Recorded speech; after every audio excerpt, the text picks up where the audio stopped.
Alright guys, magandang hapon for today's vlog. Tara, punta tayo sa bayan. Let's go.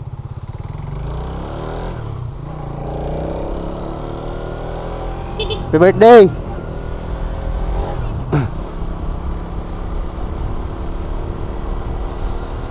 So ngayon, ito yung aftermath ng bagyo. Ayan, so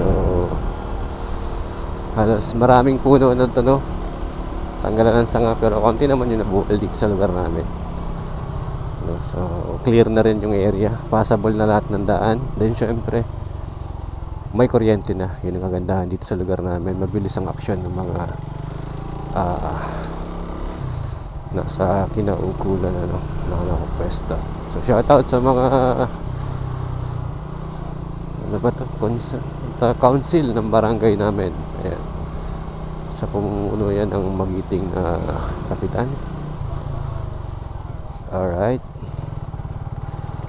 si Kapitan Arles, shoutout sa'yo, bubuhay ka. Alright, ito yung aftermath kasama dito. So clear na rin yung area. Ayan, dito. So far okay na yung panahon natin, hindi na maulan. May pabugso-bugsong pag-ambon, hindi gaano kalakasan. Ang hangin is kalmado na, no? Kalmado na yung hangin natin. Hopefully hindi na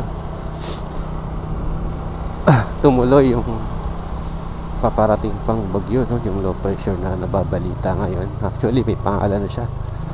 So si Leon, ayan. So hopefully hindi na ito masyadong kalakasan si Leon, at hindi na tumama sa kalupaan para sa ating lahat, no? So for now, nandito tayo ngayon sa kahabaan ng Barangay Road ng Barangay Peña Francia. Ayan. So far clear na yung yung area natin. Clear na yung kalsada. Okay, mabilis din ang action dito ng mga council ng barangay ng Peña Francia. Shout out din sa inyo, guys. Alright, so hopefully may kuryente na din kagaya sa amin sa Pamurayan. So hopefully may kuryente na rin dito. Yun ang pinakamahalaga ngayon, kasi ilang araw nagkakaroon ng brownout and daming nalubat, no? So ngayon hopefully okay na yung kuryente. So ito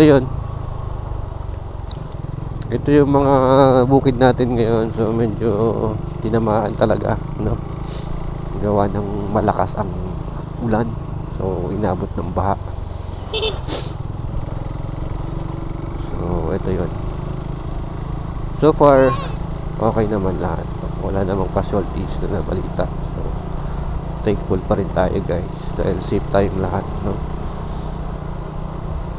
Mga minor damages lang ang mga kadalasan na report, mga puno, no?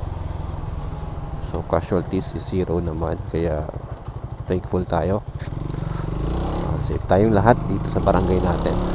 Alright, so video bilisan natin, guys, baka tayo ng ambon or ulan. Medyo makulimlim pa din, pero ito yung magandang panahon, hindi masyadong mainit pag drive, no?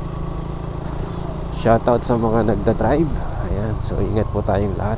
Keep safe po sa mga lugar na binabagyo pa ngayon. So ingat po kayong lahat dyan.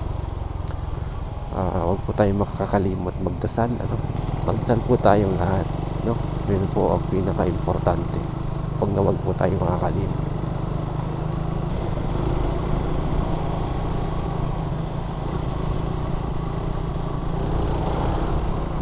Ito rin yung tinabotin dito yung baha, kaya dito medyo dapa lahat ng palay, yung karamihan. Ito yung isa sa mga damages. Ito may adali ng pagpatarenser. Ito nagpa-harvest na sila, no? So ngayon dapat pag hinog na yung palay mo at nakikita mong may babagyo pang parating, dapat mag-decide ka na, pa-harvest mo na para hindi masayang.